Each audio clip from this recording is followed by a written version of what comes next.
نحمده ونصلي على رسوله الكريم أما بعد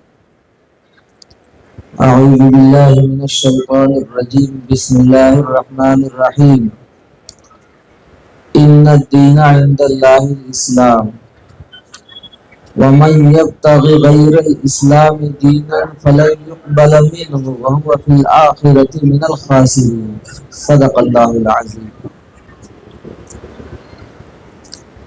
حاضرین محترم، مجلس تحفظ ختم نبوت ریلیجس ٹرسٹ بنگلور کے اراکین، ممبران، معاونین اور اس کی نگرانی میں منعقد کیے جانے والے تحفظ ختم نبوت کے اس اجلاس کے سامعین، خواہ وہ بنگلور میں ہوں یا بنگلور سے باہر ہوں، میں دیکھ یہ رہا ہوں کہ جتنی بڑی تعداد یہاں بنگلور میں میرے سامنے، اس سے کئی گنا بڑی تعداد آن لائن اس پروگرام کو دیکھ رہی ہے اور سن رہی ہے۔ اب مجھے ان کی بھی لحاظداری کرنی پڑے گی، جو لوگ ہمارے سامنے تو نہیں ہیں لیکن وہ ہیں، وہ ہمیں دیکھ رہے ہیں۔ حضرات، میں نے جو آیت پڑھی ہے، اس آیت میں اللہ تعالی نے بہت موٹی سی بات بتائی ہے اور بہت آسان لفظوں میں بتائی ہے۔ اللہ نے ہمیں یہ پیغام دیا ہے کہ انسانیت کی صلاح اور فلاح، دین اور دنیا میں انسانوں کی کامیابی اور کامرانی کے لیے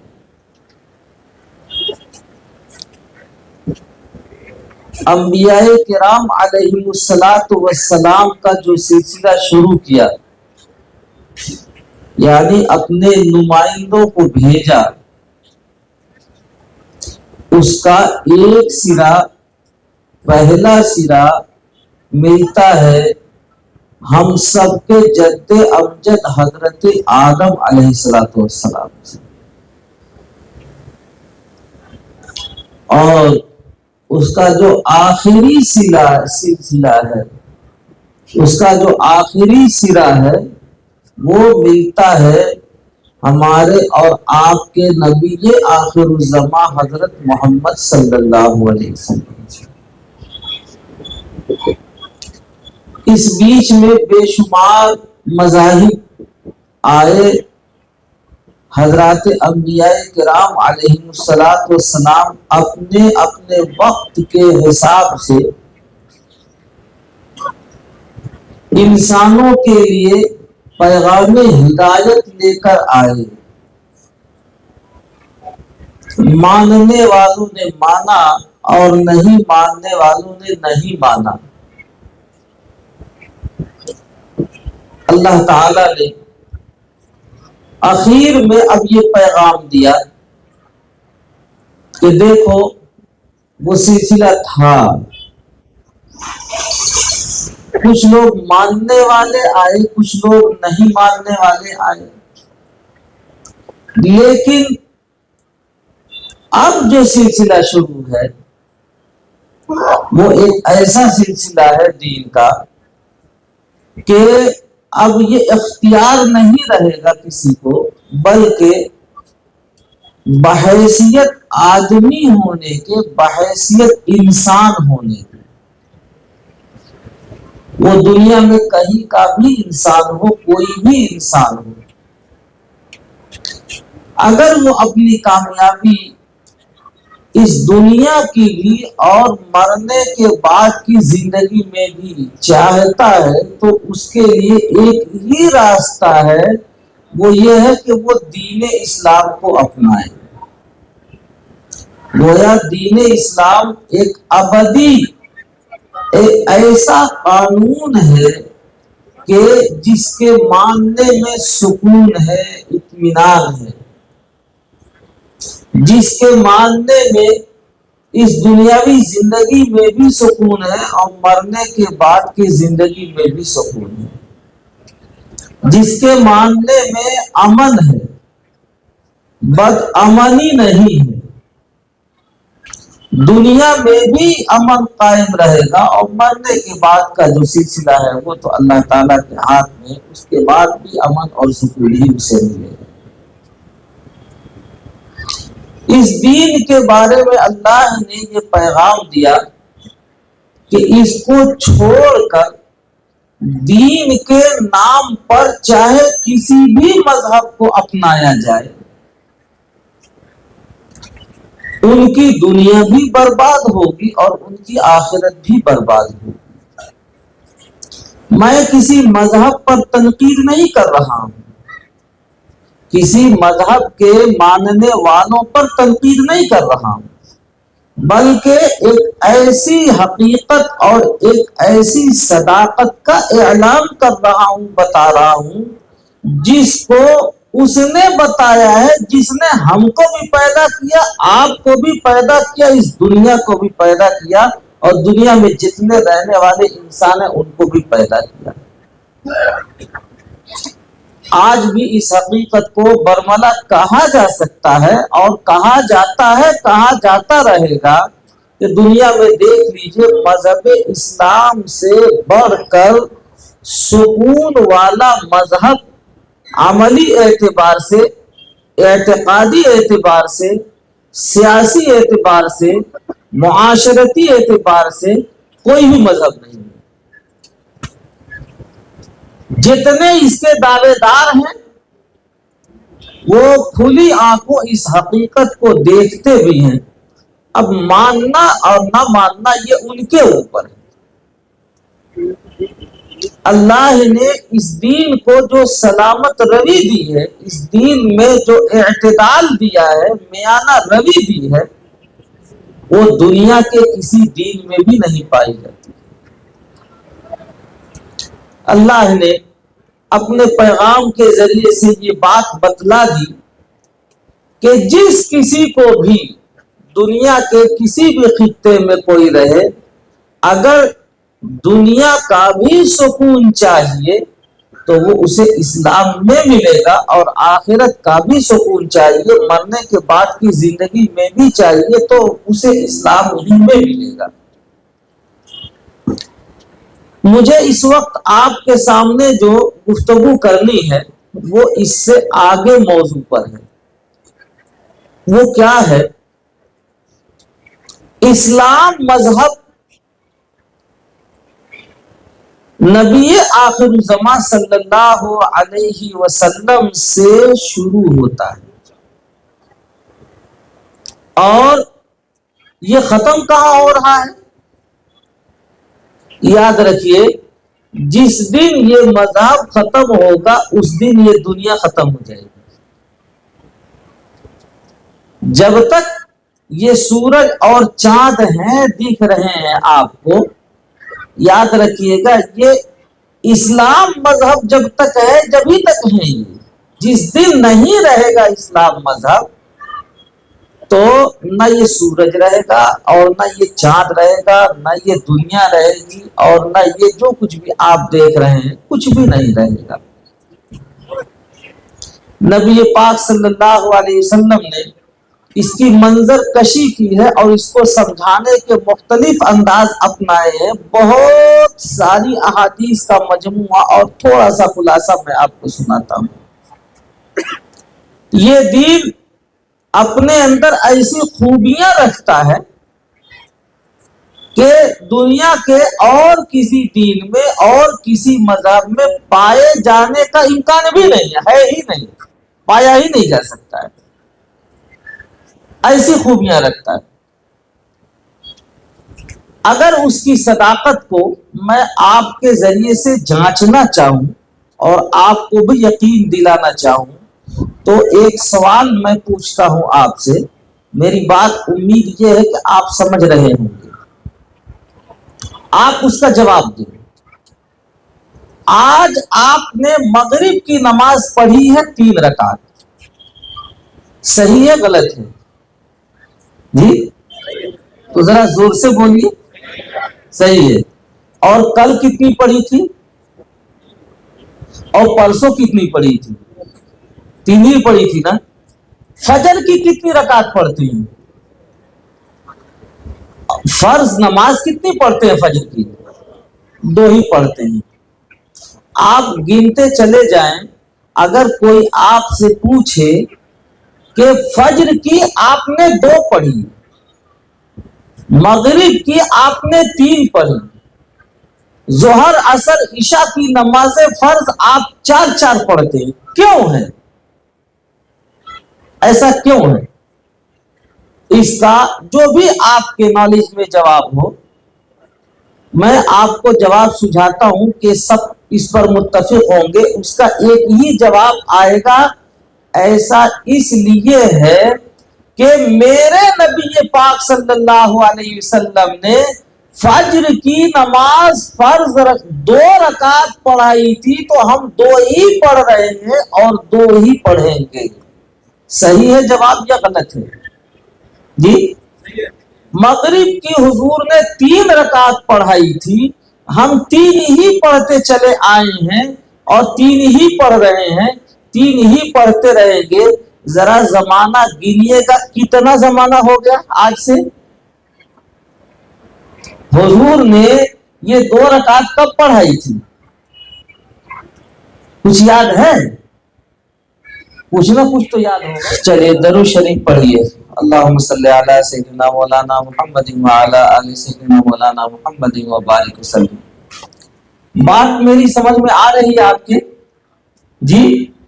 آج سے 1450 سال پہلے میرے نبی پاک صلی اللہ علیہ وسلم نے جو فجر کی نماز 2 رکعت پڑھائی ہے، پوری دنیا مل کر کے 1450 سال کا زمانہ ہو گیا اس کو 3 نہیں کر سکی ہے. اور مغرب کی جو 3 پڑھائی ہے پوری دنیا مل کے اسے 2 نہیں کر سکتی ہے. صحیح ہے یا غلط ہے؟ جی. اور زمانہ کتنا گزر گیا ہے؟ 1450 سال کا زمانہ گزر گیا ہے. میرے دوستو 1450 سال کی تو آپ گواہی دے رہے ہیں. میں آپ کو اطمینان دلاتا ہوں کہ یہ جتنا 14.5 گزرا ہے اس کو آپ ڈبل کر لیجئے، ٹریپل کر لیجئے، چوپل کر لیجئے، اتنا ہی زمانہ اور گزر جائے تو یاد رکھیے گا میرے نبی نے جو 2 رکعت پڑھائی ہے وہ 2 ہی رہے گی. پوری دنیا مل کر اسے 3 کرنا چاہے نہیں ہو سکتی ہے. آج کے ڈیٹ میں اگر کوئی اتنا بڑا سائنسداں پیدا ہو جائے، کوئی ایسا سیاسی حکمراں پیدا ہو جائے، میں نام نہیں لینا چاہتا، ابھی بھی ایک سے ایک فرعون ہے، ایک سے ایک حامان ہے، ایک سے ایک قارون ہے دنیا کے اندر.